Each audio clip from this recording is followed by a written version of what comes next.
Pai do Senhor Jesus, povo de Deus, quero aqui compartilhar uma palavra da parte de Deus que se encontra no livro do 1 Samuel, capítulo 15, verso 14 em diante, está escrito: Então disse Samuel: Que balido, pois, de ovelhas é este nos meus ouvidos, e o mugido de vacas que ouço?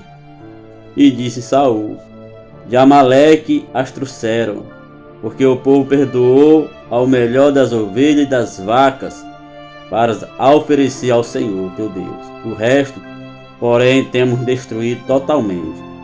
Então disse Samuel a Saul: Espera, e te declararei o que o Senhor me disse esta noite. E ele disse-lhe: Fala. E disse Samuel: Porventura, sendo tu pequeno aos teus olhos, não foste por cabeça das tribos de Israel? E o Senhor te ungiu rei sobre Israel? E enviou-te o Senhor a este caminho e disse: Vai e destrói totalmente a estes pecadores, os amalequitas, e peleja contra eles até que os aniquiles. Porque, pois, não deste ouvido à voz do Senhor, antes voaste ao despojo e fizeste o que era mal aos olhos do Senhor?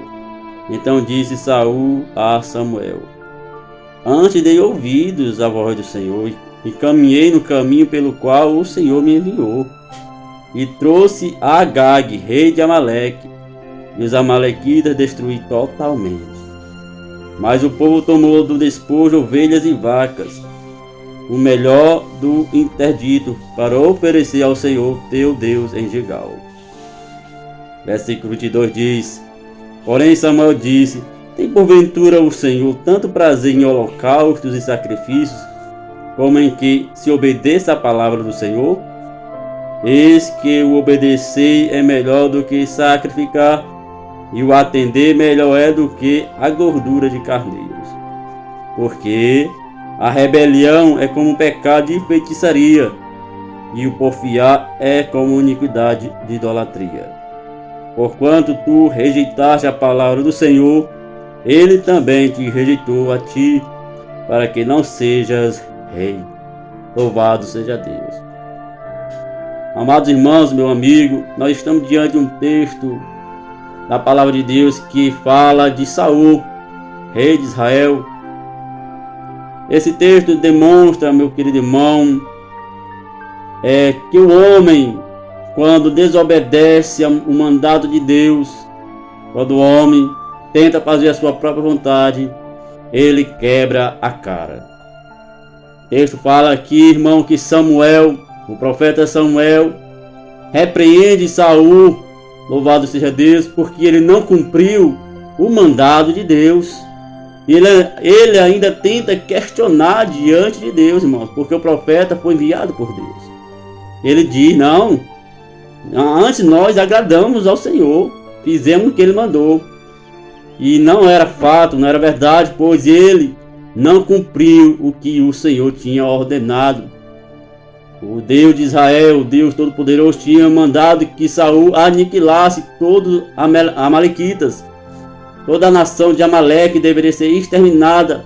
Porém Saul poupa a vida do rei, o rei Agag, e traz consigo ovelhas e gados, ao qual ele mesmo escolheu para, dizendo assim, fazer sacrifícios a Deus.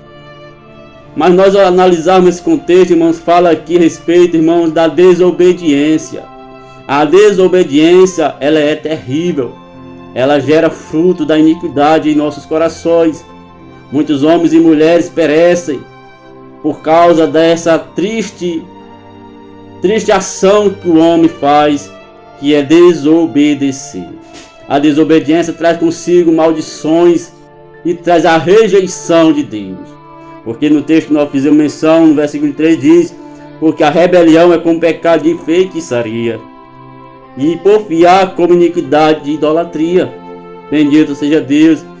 Saul, ele teimou, ele cometeu idolatria. Saul se rebeliou, ele cometeu o pecado de feitiçaria. Louvado seja Deus. Meus queridos, estamos diante de um texto que nos traz a memória que é melhor obedecer do que sacrificar. Tem muitas pessoas que sacrificam louvado seja Deus, mas não obedecem à palavra do Senhor. Foi o que Saul fez. Saul queria sacrificar, como se o Senhor tivesse prazer em holocaustos. Mas o texto declara que o Senhor tem prazer na obediência. A obediência produz frutos. Louvado seja Deus, frutos espirituais que geram em nós crescimento diante de Deus. Louvado seja o nome do Senhor. Por isso que nós devemos nos atentar para sermos obedientes. Obedientes à palavra de Deus. Obedientes a tudo. Obediência é primordial na vida cristã. Sem obediência, não existe bênçãos do céu sobre nossas vidas. Porque a palavra de Deus diz que o maior, louvado seja Deus, que mais. Por isso, meus amados irmãos, a obediência ela é fundamental na vida do cristão. A obediência ela é algo extraordinário. Ela produz em nós frutos de arrependimento. Ela produz em nós retidão na presença de Deus. Sejamos, irmãos, obedientes ao Senhor nosso Deus, para que assim as bênçãos do Senhor estejam, louvado seja Deus, sobre nossas vidas. Por isso, eu te digo, meu amado irmão, seja obediente. Creia no Senhor teu Deus, obedeça a palavra do Senhor, viva a palavra, porque ela é que nos santifica, é ela que nos dá força, é ela que nos dá força para vencer o mal deste século. Que Deus em Cristo vos abençoe, em nome de Jesus.